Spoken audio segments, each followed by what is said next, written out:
Hello नमस्कार साथियों, मैं ज्ञानेंद्र सिंह आप सभी का एक बार फिर से स्वागत करता हूं गैलेक्सी क्लासेस में। सभी को राम राम, राधे राधे, सत श्री अकाल, आदाब। भाई सभी लोग फटाफट लाइव आ जाएं, सेशन की शुरुआत हो चुकी है। प्यारे बच्चों, जैसा कि आप सभी लोग जानते हैं कि उत्तर प्रदेश पुलिस के एग्जामिनेशन में अब बहुत दिन नहीं रह गए हैं। तैयारी अच्छे से करिए और एकदम जी जान लगा दीजिए कि इस बार सिलेक्शन हो जाना चाहिए, क्योंकि 60,000 वैकेंसीज यार कम नहीं होती है, बहुत ज़्यादा होती है। इसमें बहुत सारे बच्चे ऐसे भी होंगे जो रनिंग में फेल हो जाएंगे, बहुत से ऐसे होंगे जो रिटर्न में फेल हो जाएंगे। तो इसका मतलब क्या है, it's a very very great opportunities, बहुत बहुत बड़ी अपॉर्चुनिटी है। इसको हाथ से निकलने मत देना, नहीं तो फिर अगली बार वैकेंसी आते आते आप ओवर एज हो जाएंगे। अगर आप अभी हैं एज में तो मान के चलना, अगर अभी तैयारी नहीं कर रहे हैं तो फिर आप ओवर एज हो जाएंगे, ये सोच के रखना आप। तो इसलिए तैयारी एकदम बिल्कुल करते रहें खूब शानदार तरीके से। तो चलिए देखते हैं पहला क्वेश्चन आपके स्क्रीन पर क्या आ रहा है। पहला क्वेश्चन है कि निम्नलिखित में से किस खिलाड़ी को बीसीसीआई द्वारा लाइफ टाइम अचीवमेंट अवार्ड 2023 से सम्मानित किया गया है। तो लाइफ टाइम अचीवमेंट अवार्ड 2023 से सम्मानित किसको किया गया है? ये भारत के पूर्व क्रिकेटर हैं और वर्तमान समय में आप देखते होंगे कि ये कमेंट्री भी करते हैं, और इसके पहले ये आपके जो है भारतीय पुरुष क्रिकेट टीम के जो है हेड कोच भी थे। तो मैं बात कर रहा हूँ रवि शास्त्री का, ठीक है। तो ये आपके जो है रवि शास्त्री जी जो है ये हेड कोच भी रह चुके हैं भारतीय क्रिकेट पुरुष टीम के, और क्रिकेट खिलाड़ी भी थे, बैट्समैन भी थे, और इनको मिला है बीसीसीआई द्वारा लाइफ टाइम अचीवमेंट अवार्ड दिया गया, ठीक है। तो लाइफ टाइम अचीवमेंट अवार्ड दिया गया है किसको? रवि शास्त्री को। अगला क्वेश्चन क्या कह रहा है, निम्नलिखित में से किस खिलाड़ी को आईसीसी पुरुष T20 team the year of 2023 का कप्तान नामित किया गया है? ध्यान रखना आपको, ये जो आईसीसी का जो है ना, अगर मैं बात करूं आईसीसी क्रिकेटर जो बनाया गया है, क्रिकेटर जो चुना गया है वो विराट को चुना गया है, ठीक है। आईसीसी, ये वनडे की बात कर रहा हूँ, ओडीआई की बात कर रहा हूँ, ठीक है। आईसीसी कप्तान की मैं बात करूं तो कप्तान जो है रोहित को चुना गया है, रोहित शर्मा। और आईसीसी अगर मैं T20 की बात करता हूं तो इसमें सूर्या है, सूर्या, ठीक है, सूर्या। तो सूर्या बोले तो सूर्य कुमार यादव, ध्यान रखना, बहुत ही अच्छे बैट्समैन हैं सूर्य कुमार यादव। जब इनकी बैटिंग चलने लगती है तो मज़ा आता है देखने में, है ना। ओके, तो सूर्य कुमार यादव, ठीक, ओके। आइए आगे देखते हैं। हाल ही में घोषित प्रधानमंत्री सूर्योदय योजना के तहत कितने परिवारों को छत सौर प्रणाली मिलेगी? आप सभी लोग जानते हैं कि नरेंद्र मोदी जी की एक योजना है जिसका नाम है प्रधानमंत्री सूर्योदय योजना। इसका मतलब क्या है?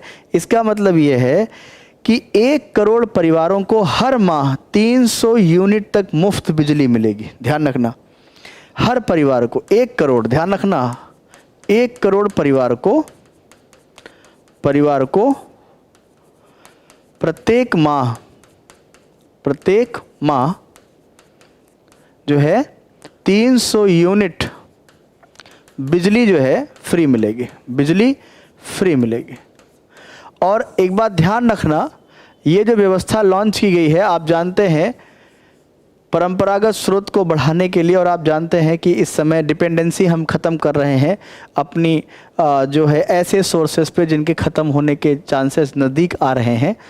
तो इस वजह से हम ऐसी चीज़ों की तरफ बढ़ रहे हैं जो हमारे लिए नेचुरल रिसोर्सेज हैं, ठीक है, ओके। तो नेचुरल रिसोर्स में सबसे बड़ा हमारे सामने क्या है? सन। तो सन की एनर्जी लेकर के हम उसको इलेक्ट्रिक में कन्वर्ट करेंगे।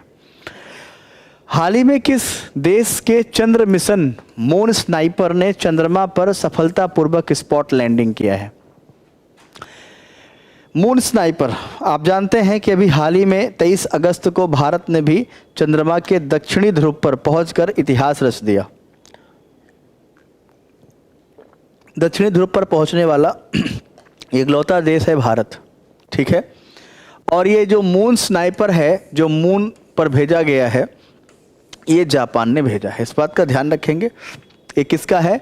जापान का, ध्यान रखना, जापान का।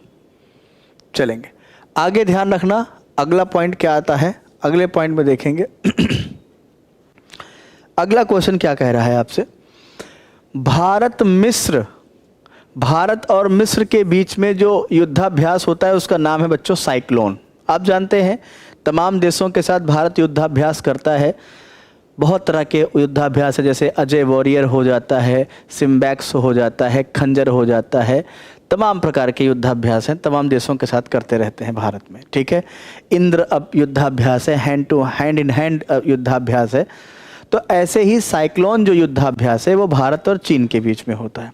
अब अगर आप देखेंगे तो इसका क्या है, दूसरा संस्करण हुआ है। अब यहाँ पे इसका पहला संस्करण अगर आप देखेंगे तो पहला जो संस्करण हुआ था इसका, ये पहला संस्करण हुआ था आपके कहाँ पे, राजस्थान में, इंडिया में, राजस्थान में। लेकिन दूसरा जो संस्करण हुआ है ये मिस्र में हुआ है, अंसास में। ये अंसास कहाँ है, ये आपके मिस्र में है, इस बात का ध्यान रखेंगे। ये आपके मिस्र में है अंसास, इस बात का ध्यान रखेंगे। अंसास में हुआ है दूसरा जो है युद्धाभ्यास, जो कि नाम क्या है इसका, साइक्लोन। अगला क्या है, किस सन में उत्तर प्रदेश का नाम संयुक्त प्रांत रखा गया था। देखें, संयुक्त प्रांत इसका नाम रखा गया है 1937 में, ध्यान रखना, नाम रखा गया है। इससे पहले इसका नाम क्या था, इसके पहले इसका नाम क्या था, आगरा एंड अवध, है ना। इसका पूरा क्या नाम था, आगरा अवध, आगरा एंड अवध इसका नाम था पूरा, संयुक्त प्रांत आगरा एंड अवध। तो 1937 में इसका नाम रखा गया था क्या, संयुक्त प्रांत, यानी कि यूनाइटेड प्रोविंस। इसको इंग्लिश में क्या कहते हैं, यूनाइटेड प्रोविंस, और शॉर्ट में यूपी। ठीक है, और इसका नाम उत्तर प्रदेश कब रखा गया, इसका नाम उत्तर प्रदेश रखा गया 12 जनवरी 1950 को। स्थापना कब हुई इसकी, स्थापना कब हुई इसकी, 24 जनवरी 1950 को। पुनर्स्थापना कब हुई इसकी, पुनः स्थापना कब हुई इसकी, या पुनर्गठन इसकी कब हुई, स्थापना, तो 1 नवंबर 1956 को। ध्यान रखना, ये क्वेश्चन सब अलग अलग पूछे जाएंगे। गठन कब हुआ, स्थापना कब हुआ, पुनः स्थापना कब हुआ, ध्यान रखना। ये सब क्वेश्चन अलग अलग हैं बच्चों। जल्दबाजी में आप आंसर गलत करके आएंगे, उसके बाद कहेंगे हम तो यही पढ़ के गए थे।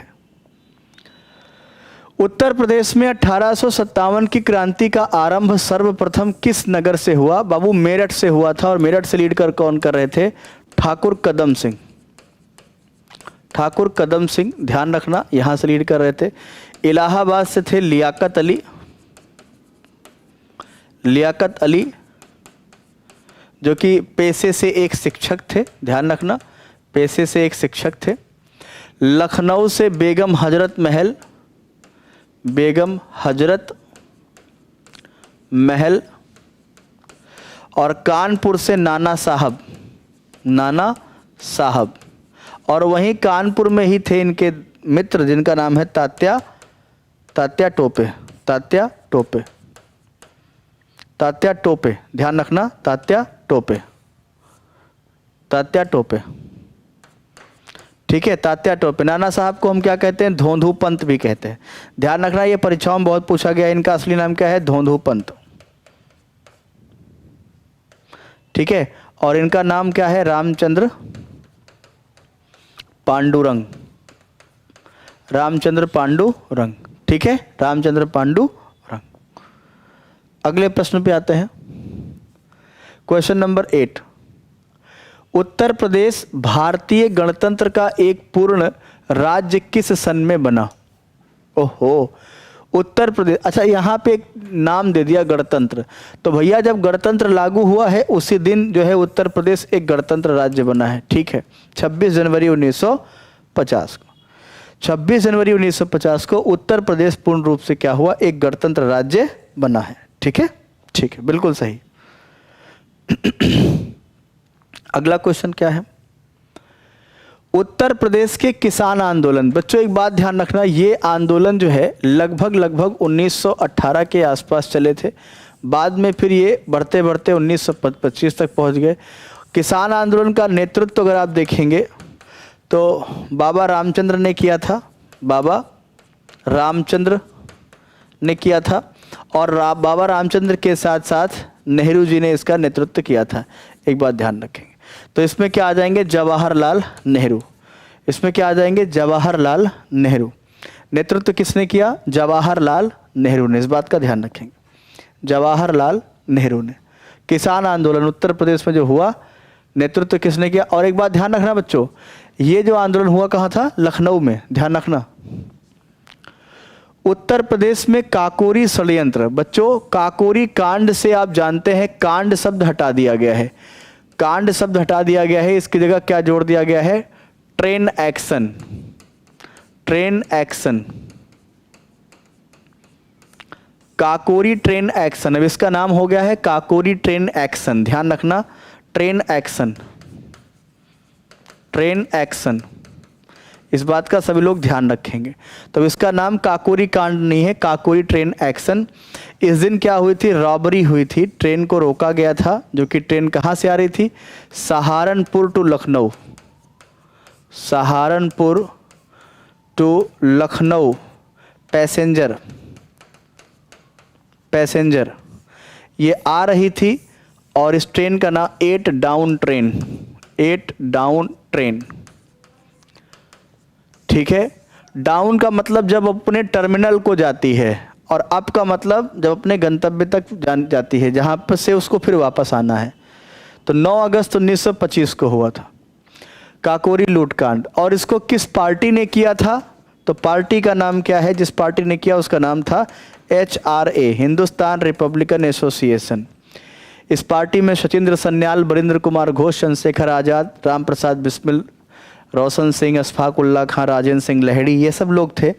और सब के सब पकड़े गए थे, सब के सब पकड़े गए थे सिवाय चंद्रशेखर आज़ाद के। 4 लोगों को फांसी हुई, राम प्रसाद बिस्मिल को गोरखपुर में हुई, रोशन सिंह को इलाहाबाद में हुई, राजेंद्र लहड़ी को गोंडा की जेल में हुई, अशफाक उल्लाह खान को फैजाबाद की जेल में हुई, सचिंद्र सन्याल को जो है आजीवन कारावास हो गया अंडमान जेल में, और वहीं उन्होंने किताब लिखी थी बंदी जीवन। उत्तर प्रदेश में चंदावर, ये इटावा के पास पड़ेगा बाबू, ये युद्ध कब हुआ था, तो चंदावर का युद्ध 1194 में हुआ था बेटा। और इसमें क्या हुआ था, गोरी ने जयचंद की हत्या की, गोरी ने जयचंद की हत्या की, जयचंद की हत्या की, गोरी ने जयचंद की हत्या की, ठीक, गोरी ने किसकी की, जयचंद की हत्या की थी, ठीक है। ये बैटल ऑफ चंदावर यही था। उत्तर प्रदेश में खानवा, बच्चों एक बात ध्यान रखना, आपके दिमाग में एक बात आएगी कि साहब उत्तर प्रदेश में खानवा कहाँ है। जब खानवा की लड़ाई हुई थी तो वो उत्तर प्रदेश का ही भाग था, या कह सकते हैं एक अलग स्टेट था। खानवा तो ऐसे है आपके भरतपुर में है, और भरतपुर कहाँ पड़ेगा, आपके राजस्थान में पड़ेगा।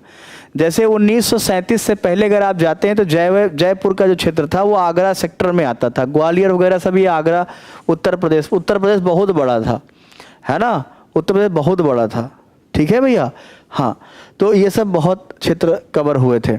तो उत्तर प्रदेश नहीं बल्कि अब जो ये खानवा है ये कहाँ है, भरतपुर राजस्थान में है। और खानवा की लड़ाई 1527 में हुई थी, किसके किस में बीच में हुई थी, बाबर वर्सेस राणा सांगा, वर्सेस राणा सांगा राणा सांगा। इस युद्ध में राणा सांगा की पराजय हुई थी, लेकिन बाबर को भी बहुत इसमें हानियां हुई। और बाबर ने कहा कि अब मेरी दोबारा राजस्थान या मेवाड़ क्षेत्र पर आक्रमण करने की हैसियत या हिम्मत नहीं है, अगर मैं दोबारा आक्रमण करूंगा तो मैं टूट जाऊंगा, बिखर जाऊंगा, समाप्त हो जाऊंगा। ये कौन कहता है, colonel James Tod. Colonel James Tod ने बताया कि बाबर ने इस लड़ाई को लड़ने के बाद कसम खा ली कि भैया अब मैं नहीं आऊँगा यहाँ, क्योंकि वो हारते हारते बचा है, ठीक है। और इसमें क्या किया, 1527 में खानवा की लड़ाई में इसने जिहाद का नारा दिया था, ठीक है। हाँ, अगले प्रश्न पे आते हैं। उत्तर प्रदेश के आगरा नगर, ध्यान रखना, उत्तर प्रदेश के आगरा नगर पर कब अधिकार किया। भाई आप जानते हैं, आप पानीपत की लड़ाई जानते हैं, पानीपत का प्रथम युद्ध। बच्चों पानीपत का जो प्रथम युद्ध हुआ था वो कब हुआ था, 21 अप्रैल 1526 को हुआ था। और इसमें क्या हुआ, बाबर ने इब्राहिम लोदी को, ध्यान रखना किसको, इब्राहिम लोदी को हराया, इब्राहिम लोदी को हराया, इब्राहिम लोदी को हराया और क्या किया, आगरा पे कब्जा, आगरा पर क्या किया, आगरा पे कब्जा किया। ठीक है, तो ये 1526 का समय है, उसी समय इसने क्या किया, आगरा पे अपना कब्जा कर लिया। ठीक, अगला क्वेश्चन, इनमें से विक्रमादित्य के 9 रत्नों में से नहीं थे कौन, बेताल भट्ट थे, अमर सिंह, अमर सिंह नहीं अमर सिंह ये भी थे, कालिदास भी थे, आर्यभट्ट नहीं थे, आर्यभट्ट नहीं थे, इस बात का ध्यान रखना, आर्यभट्ट बहुत बाद में पैदा हुए थे। विक्रमादित्य का अगर मैं शासनकाल बताऊं आपको, शासनकाल में बताऊं आपको, तो इनका शासनकाल 380 से 414 का माना जाता है। ठीक है, आर्यभट्ट का जो जन्म हुआ है वो 476 ईस्वी में हुआ है, तो ये गुप्त काल में हुए थे। अगर आपसे कोई पूछे कि ये किस युग में हुए थे, तो ये गुप्त काल में हुए थे, लेकिन विक्रमादित्य के दरबार में नहीं थे, इस बात का ध्यान रखेंगे। ये और वराहमिहिर दोनों लोग, ये और वराहमिहिर, वराहमिहिर 320 साल छोटे हैं आर्यभट्ट से। किस बौद्ध दार्शनिक ने इंडो यवन मिनांडर को बौद्ध धर्म की शिक्षा दी या मानने हेतु मनाया? बच्चों आप सभी लोग जानते हैं नागसेन, नागसेन, नागसेन जो है, इन्होंने मिनांडर को बौद्ध धर्म की शिक्षा दी और उस शिक्षा को कहाँ कंपाइल किया गया है, शिक्षा का वर्णन जो है एक किताब में है, उसका नाम है मिलिंदी पन्हो, मिलिंदी पन्हो। मिलिंदी पन्हो का मतलब क्या होता है, मिलिंद के प्रश्न, मिलिंद के प्रश्न, प्रश्न नागसेन के उत्तर, ये भी आपसे क्वेश्चन पूछता है, नागसेन के उत्तर। अब ये मिलिंदी कौन है, ये मिनांडर ही है, और मिनांडर कौन है, इंडो ग्रीक शासक है। मिनांडर कौन है, इंडो ग्रीक शासक है बच्चों, और इसी को नागसेन ने क्या किया था, बौद्ध धर्म की शिक्षा दिया था, और उस शिक्षा को कहाँ कंपाइल किया गया, मिलिंदी पन्हो नाम के ग्रंथ में। ठीक, ओके, आगे आ जाओ। विजयनगर की कला का उत्कृष्ट नमूना क्या है? अब विजयनगर की जो कैपिटल थी वहीं पर उसकी कला का ही विकास हुआ, हम्पी। आप सभी लोग जानते हैं हम्पी, हम्पी, हम्पी में तमाम मंदिर हैं, है ना, रथ मंदिर आपने देखा होगा कि भारतीय नोटों पे भी हम्पी के मंदिर दिखाए गए, रथ मंदिर दिखाए गए हैं। तो ये विजयनगर की कला, तो विजयनगर की कैपिटल भी क्या है, हम्पी। और कभी कभी आपसे पूछे कि हम्पी कौन सी नदी किनारे है, तो आप क्या बोलेंगे, हम्पी जो है तुंगभद्रा नदी के किनारे है। कौन से उर्दू कवि असद नाम से कविताएं लिखते थे, बताओ भाई, जल्दी कमेंट करो। कौन से उर्दू कवि असद नाम से कविताएं लिखते थे? मिर्ज़ा गालिब, इसमें सही आंसर क्या हो जाएगा, मिर्ज़ा गालिब। मिर्ज़ा गालिब, इनका जो जन्म हुआ है आगरा में, ये जफ़र के, जफ़र जानते हैं, जफ़र के दरबार में थे, दरबार में थे। इन्हीं के समय 57 की क्रांति हुई थी, ध्यान रखना। इनको भारत का तोता कहते हैं, भारत का तोता। इनको हिंदी, तबला, सितार, गज़ल का पिता कहते हैं। ठीक है, अमीर खुसरो इनके गुरु कौन थे? निज़ामुद्दीन औलिया, निज़ामुद्दीन औलिया इनके क्या थे, गुरु थे। ये भी आपसे क्वेश्चन पूछता है। ठीक है, इनकी एक फेमस बुक है, इनकी एक बुक है जिसका नाम क्या है, तुगलकनामा, तुगलकनामा, तुगलकनामा। इनकी एक फेमस बुक है अमीर खुसरो की।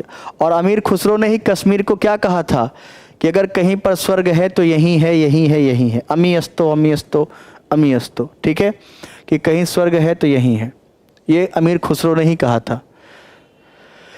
34 बिंदुओं वाला प्रस्ताव किस सम्मेलन में पारित किया गया? अच्छा, यानी कि 34 सूत्रीय व्यवस्थाएं थी इसमें। जिसके द्वारा आज़ाद हिंद फौज को इंडियन इंडिपेंडेंस लीग का अधीनस्थ बनाया गया। ये क्वेश्चन बहुत दमदार है, जल्दी से मुझे बताओ। ये इंडियन इंडिपेंडेंस के अधीनस्थ इसको बनाया गया। जो किसको बनाया गया? आज़ाद हिंद फौज को। और आप जानते हैं आज़ाद हिंद फौज के जो संस्थापक हैं रास बिहारी बोस साहब। ये घटना दरअसल 1942 की है और इसमें जापान का सपोर्ट लिया गया था और ये सम्मेलन हुआ था बैंकॉक में। ठीक है, बैंकॉक सम्मेलन जिसको आप कहते हैं, ध्यान रखना, बैंकॉक सम्मेलन। कौन सा? बैंकॉक सम्मेलन 1942। चलिए अगला प्रश्न आ जाइए। नीचे दिए गए विकल्पों का अवलोकन कीजिए। चलिए अवलोकन करते हैं। नील, अफीम और कपास। ठीक है, इनमें से किन फसलों को उगाने के लिए अंग्रेजों द्वारा भारतीय किसानों पर दबाव डाला जाता था? भैया सारे। नील, अफीम तो बिहार, जबकि कपास गुजरात। उपरोक्त में से सभी, इन सारी फसलों को उगाने के लिए अंग्रेज क्या करते थे? प्रेशराइज करते थे भारतीयों को। और आप जानते ही हैं नील आंदोलन हुआ है, नील विद्रोह भी हुआ है ना? ओके, नील आंदोलन, नील विद्रोह दोनों में अंतर है। नील विद्रोह जो हुआ है वो बंगाल में है, दिगंबर बिश्वास है ना, इन्होंने किया है। ओके, और नील आंदोलन ये जो है 1917 का है, चंपारण का है। ठीक है। भिन्न भिन्न तारों के भिन्न भिन्न रंग निम्नलिखित में से किस विविधता के कारण होते हैं? यानी कि अगर आपसे पूछता है twinkling of star depends on, ये आपसे पूछना चाह रहा है, तारों का टिमटिमाना किस पर डिपेंड करता है? डिस्टेंस पर, या उनके टेम्परेचर पे, या उनके प्रेशर पे, या डेंसिटी पे, रेजेस पे? बताइए। अगर आपसे कोई पूछे कि आकाश में तारे टिमटिमाते हैं क्यों, तो भैया मेरे एक बात ध्यान रखना, तारे जो टिमटिमाते हैं इसका मतलब क्या है कि हर तारे का जो न्यूक्लियर फ्यूज़न हो रहा है, संलयन जो हो रहा है, वो अलग अलग हो रहा है। किसी में गैस की मात्रा कम है तो उसमें फ्यूज़न कम हो रहा है, ज़्यादा है तो ज़्यादा हो रहा है। तो जिसमें ज़्यादा फ्यूज़न होगा वो ज़्यादा एनर्जी रिलीज़ करेगा, जो ज़्यादा एनर्जी रिलीज़ करेगा उसका लाइट ज़्यादा होगा, यानी कि उसका टेम्परेचर ज़्यादा होगा। तो twinkling of star depends on its temperature. जिसका टेम्परेचर ज़्यादा होगा और जिसका टेम्परेचर कम होगा, तो वही टेम्परेचर ज़्यादा कम होता है, इसलिए वो ट्विंकलिंग करते हैं। ठीक है। किसी तारे का जो रंग होता है वो डिपेंड करता है उसके टेम्परेचर पर, ध्यान रखना। निम्नलिखित में से किस प्रकाशिक घटना, यानी कि फोटिक जो है इफेक्ट की बात हो रही है, हीरे जगमगाते? अरे यार, डायमंड जो है वो क्यों चमकते हैं ये आपसे पूछ रहा है। टोटल इंटरनल रिफ्लेक्शन, क्या बोलते हैं उसको? Total internal reflection. मिराज क्यों चमकता है रेगिस्तानी क्षेत्र में? Total internal reflection. कोई कांच फूट जाता है तो जो फूटा हुआ एरिया होता है वहाँ कांच ज़्यादा चमकता है, क्यों? Total internal reflection. ठीक है। टोटल इंटरनल रिफ्लेक्शन का मतलब क्या हुआ कि जितना प्रकाश आया उतना वापस गया, रिफ्लेक्ट हुआ, तो वो क्या है? चमकता हुआ है। ठीक है। ओके। 18 कैरेट सोने में शुद्ध सोना का अनुपात कितना होता है? बाबू ये तो जितनी लड़कियां होंगी उनको तो विशेष पता होगा, लड़कों को तो शायद ना पता हो, लेकिन आज जान लीजिए 75% होता है। और 18 कैरेट का जो सोना होता है, ज़्यादातर जो लोग ज्वेलरीज बनवाते हैं वो 18 कैरेट का ही बनवाते हैं। क्यों बनवाते हैं? ये टिकाऊ भी होता है और सस्ता भी थोड़ा पड़ता है। ठीक है। जबकि 22 कैरेट का जो गोल्ड का जो ज्वेलरी होता है वो टूट बहुत जल्दी जाता है, ध्यान रखेंगे इस बात का। क्वेश्चन नंबर 23, सीसा है एक क्या? ये क्या है? एक इनऑर्गेनिक सॉलिड मैटर है।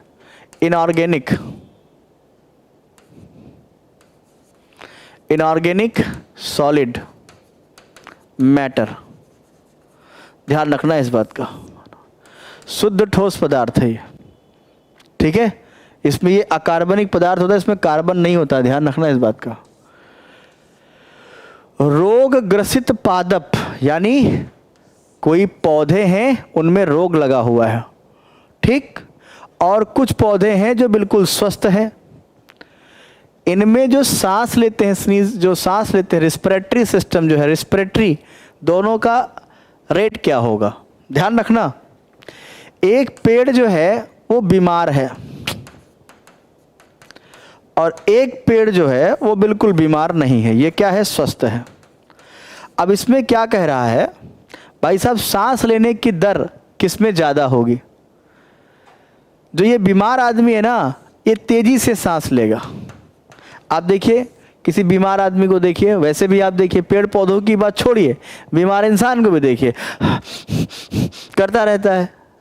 और स्वस्थ आदमी नॉर्मल है, बोलो है ना। अब ये मत कहना सर दौड़ लगाते हैं सांस फूलती है, अरे वो अलग चीज़ है, नॉर्मल कंडीशन की बात कर रहा हूँ मैं।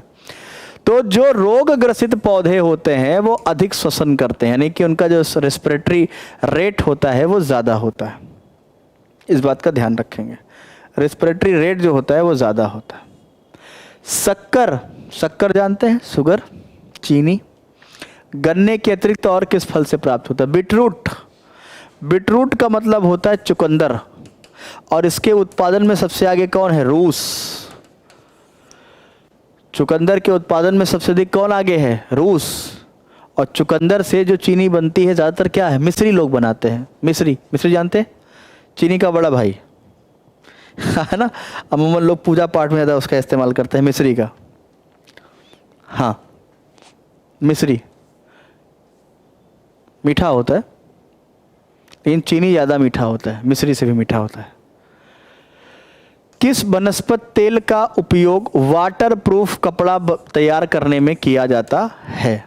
ये इसमें कह रहा है कौन से वनस्पति तेल का उपयोग, है ना, वाटर प्रूफ कपड़ा तैयार करने में किया जाता है? सूरजमुखी, अरंडी, कुसुम या खस? जल्दी बताएंगे। कौन से वनस्पति, किस वनस्पति तेल का उपयोग वाटर प्रूफ कपड़ा तैयार करने में? सूरजमुखी, अरंडी का तेल या कुसुम जो होते हैं? तो यहाँ पे आंसर क्या हो जाएगा? कुसुम। कुसुम जो पौधा होता है उससे जो बीज निकलता है, उससे बीज से जो ऑयल निकलता है, उस ऑयल का इस्तेमाल हम वहाँ पे करते हैं। इस बात का ध्यान रखेंगे, ओके, ध्यान रखेंगे। सब्जियों में मुख्यतः हमें प्राप्त होता है, भैया एक बात ध्यान रखना, सब्जियों में क्या होता है? विटामिन बी और विटामिन सी भरपूर मात्रा में होता है। इसीलिए क्या कहते हैं, जो साइंस पढ़ने वाले बच्चे हैं वो क्या करते हैं, सब्जी को काटने से पहले धुल लेते हैं। और अगर मान लो सब्जी काटने के बाद भी धुलते हैं तो बहुत ज़्यादा नहीं धुलते हैं, क्योंकि क्वेश्चन एग्जाम में क्या पूछता है कि सब्जियों को बहुत धोने से कौन सा विटामिन बह जाता है? तो विटामिन बी और सी बह जाता है। क्यों? क्योंकि विटामिन बी और सी वाटर में सॉल्युबल होता है, इसलिए क्या होता है? बह जाता है। ध्यान रखना इस बात का। इसलिए आज से याद रखना, आप सब लोग जो है सब्जी को अगर धुलें बहुत ज़्यादा ना धुलें, ठीक है, नहीं विटामिन बी और सी बह जाएगा, ठीक है भैया। तो सब्जियों में विटामिन ज़्यादा मिलता है, थोड़ी बहुत मात्रा में कार्बोहाइड्रेट भी मिलता है, प्रोटीन भी मिलता है और वसा मिलती सारी चीज़ें हैं, लेकिन इसमें अगर हम प्रेफरेंस देंगे तो विटामिन्स ज़्यादा मिलते हैं। कीट वर्ग का महत्वपूर्ण लक्षण क्या है? कीट वर्ग जानते हैं? कीट वर्ग, कीड़े मकोड़े, वर्म्स। देखिए आप लोगों ने, इसमें क्या होता है? आपने देखा किसी कीड़े में देखा होगा ऐसे एंटीना बना होता है, ऐसे एंटीना होता है, ये एंटीना होता है, सींग, हॉर्न। उसमें एक पैर यहाँ, फिर बीच में गया, एक पार्ट बना हुआ है, एक पैर इधर, फिर आगे एक पार्ट बना हुआ है, एक पैर इधर, ऐसे ऐसे देखा होगा, ठीक है, उठे हुए हैं, अब ऐसे ऐसे ऐसे खा रहे हैं। तो ये क्या होते हैं? 3 जोड़ी पैर होते हैं, संयुक्त क्षेत्र नेत्र होते हैं, है ना, साधित उपांग होते हैं, सभी सभी सही है, सही है, okay. Question number 29, old faithful नामक गर्म पानी का झरना किस देश में स्थित है? आप जानते हैं दुनिया का सबसे पहला पार्क कौन सा है? नहीं जानते ना? नहीं जानते ना? आज बताते हैं। Yellowstone park, Yellowstone park, this is in USA. कहाँ है बाबू? यूएसए। तो आपके दिमाग में आ गया होगा कि ये गर्म पानी का झरना कहाँ है? ये कहाँ है? अमेरिका में है। कहाँ है? अमेरिका। ध्यान रखना, कहाँ पे है? अमेरिका, ठीक है। ओके, चलिए येलोस्टोन पार्क में ही है, ये बहुत बड़ा पार्क है। तटीय वन, तटीय वन का मतलब क्या होता है? देखो जैसे हमने भारत का मैप बनाया, ये इधर पानी इधर पानी इधर पानी, तो जो ये इलाके होते हैं इनको बोलते हैं कोस्टल एरिया, यानी किसके? समुद्र के किनारे हैं, इसको क्या बोलते हैं? Coastal area. अब यहाँ पे जो प्लांट्स वगैरह होंगे, यहाँ जो प्लांट्स वगैरह होंगे वो क्या होंगे भाई बताइए? यहाँ जो प्लांट्स होंगे वो कैसे होंगे? ईंधन की लकड़ियाँ होती, ज़्यादातर ईंधन, ध्यान रखना, ये ईंधन की लकड़ियाँ, ध्यान रखना। समुद्र तट के समीप क्षेत्र को, और एक बात ध्यान रखना, इसको लिटरल भी कहते हैं, ठीक है? ईंधन की लकड़ियाँ यहाँ पर पाई जाती हैं।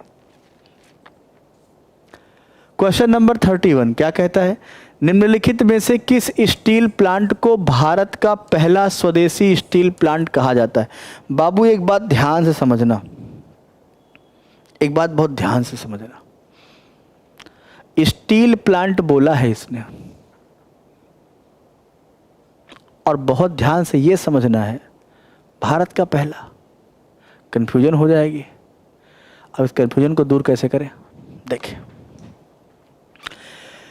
आयरन, स्टील और टिस्को का मतलब क्या है? टाटा आयरन, ठीक है, कंपनी।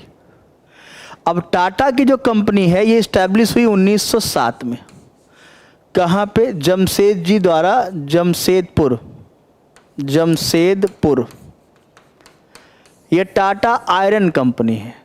बोकारो स्टील प्लांट जो लॉन्च हुआ 1966 में, ये हुआ इंदिरा गांधी के द्वारा, और इसमें सहयोग लिया गया एक देश का जिसको आप सभी लोग प्यार से कहते हैं रशिया। रशिया के सपोर्ट से बोकारो में स्टील प्लांट लगाया गया। तो एक बात का ध्यान रखना, अगर आपसे पूछे पहला स्वदेशी स्टील प्लांट की जब बात करेगा तो बोकारो आपका क्या हो जाएगा? सही आंसर हो जाएगा।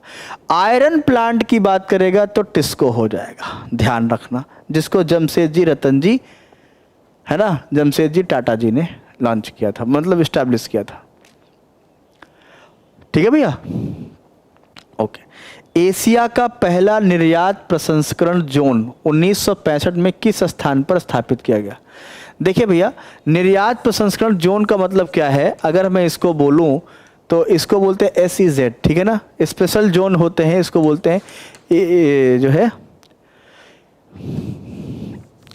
ना, स्पेशल इकोनॉमिक जोन। हाँ, स्पेशल इकोनॉमिक जोन होते हैं जो कि बनाए गए हैं कहाँ पे? कांडला। और कांडला कहाँ है बाबू? गुजरात में है। ये क्या है बच्चों? एक पोर्ट है, लेकिन अब इसका नाम क्या रखा गया है? Pandit Deendayal Upadhyay. This is in a Kandla. और ये कैसा पोर्ट है? एक टाइडल पोर्ट है, टाइडल पोर्ट है। टाइडल पोर्ट का मतलब क्या है? ज्वारीय बंदरगाह है। क्या है? ज्वारीय बंदरगाह। क्या है? ज्वारीय बंदरगाह। यहाँ पर पानियों में उछाल बहुत ज़्यादा आता है, ठीक है, लगभग मान के चले 5 से 7-8 मीटर तक उछाल आते हैं। निम्नलिखित में से किसे ग्रेट अंडमान ट्रक रोड कहा जाता है? यानी कि इसमें आपसे पूछ रहा है कि कौन सा नेशनल हाईवे है जो ग्रेट अंडमान ट्रंक रोड के नाम से जाना जाता है और आपके अंडमान निकोबार में है। जल्दी से आप लोग मुझे बताएंगे। तो बच्चों, ये हालांकि हम लोग बहुत कम पढ़ते हैं, लेकिन ध्यान रखें 223 जो ये है राष्ट्रीय उच्च मार्ग जो है आपका, नेशनल हाईवे जो है, ये 223 जो है ये आपके अंडमान निकोबार को कनेक्ट करता है। तो 223 जो रोड है वो कहाँ है? अंडमान निकोबार में। हाईवे संख्या 223। आपने एक चीज़ देखा होगा, आजकल बहुत से लोग, अलग अलग पार्टियों के लोग अक्सर एक चीज़ बात करते हैं कि सरकार ने ये बेच दिया, वो बेच दिया, ये कर दिया, वो कर दिया। देखिए क्या होता है, हर सरकार अपने अपने समय पर जब आती है तो प्राइवेटाइजेशन, ग्लोबलाइजेशन और लिबरलाइजेशन को बढ़ावा देती है, क्योंकि हर सरकार ये जानती है कि हर चीज़ को हम गवर्नमेंट सेक्टर में नहीं ला सकते हैं, क्योंकि हर चीज़ को गवर्नमेंट सेक्टर बनाने का मतलब ये होता है बर्डन भी उतना ज़्यादा और कोई भी देश 100% किसी को सरकारी नौकरी भी नहीं दे सकता है, क्योंकि दुनिया में हर देश में आप देखेंगे ज़्यादातर जो एम्प्लॉयज़ होते हैं 90-95% सब प्राइवेट सेक्टर में काम करते हैं। ठीक, 1991 में हमारे देश के फाइनेंस मिनिस्टर 1991-92 में मिस्टर मनमोहन सिंह एक थॉट लेके आए थे नरसिम्हा राव जी की सरकार से पहले।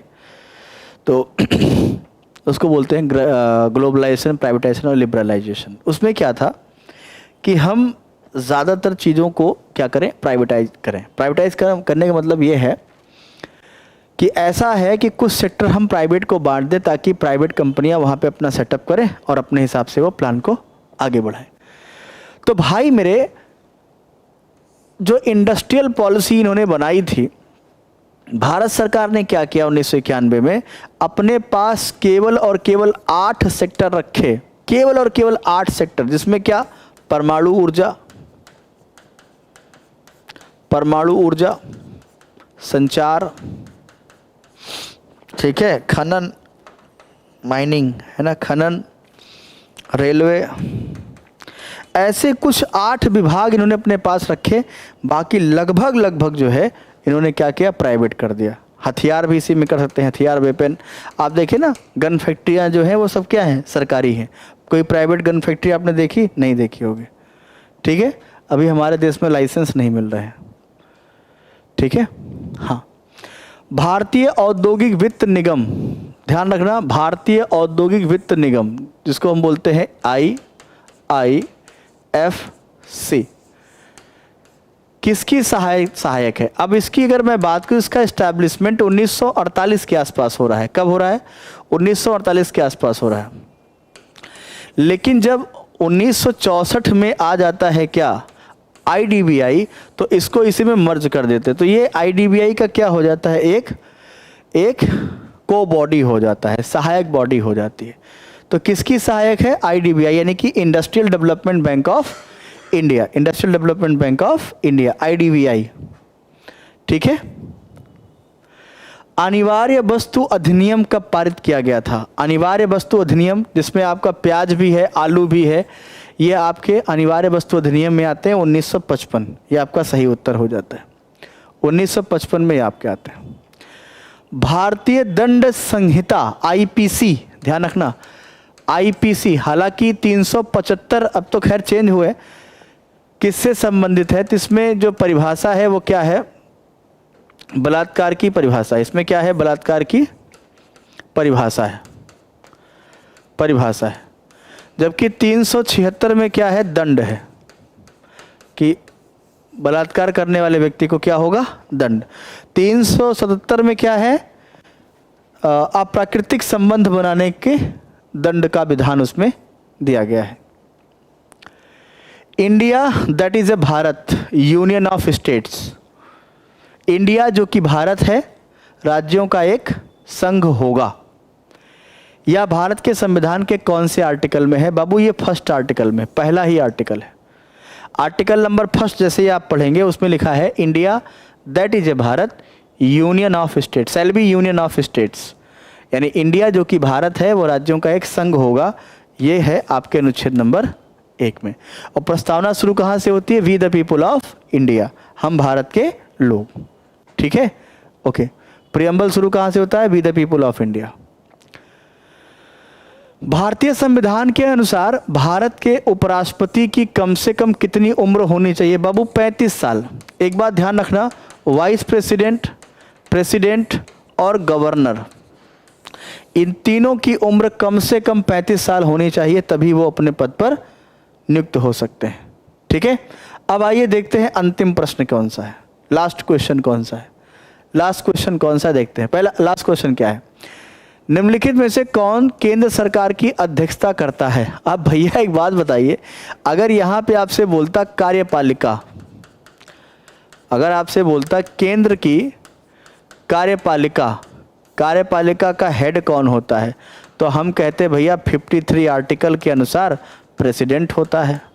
लेकिन यहाँ पे इन्होंने क्वेश्चन चेंज किया है, क्या किया है, केंद्र सरकार की अध्यक्षता कौन करता है, तो ये करता है प्रधानमंत्री। ध्यान रखना, अध्यक्षता जो करता है वो कौन करता है, प्रधानमंत्री, लेकिन जो हेड होता है वो राष्ट्रपति होता है, ठीक है।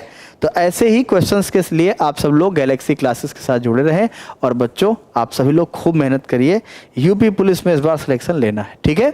मिलते हैं अगली क्लास में, जुड़े रहें गैलेक्सी क्लास के साथ। ओके, राम राम, जय हिंद।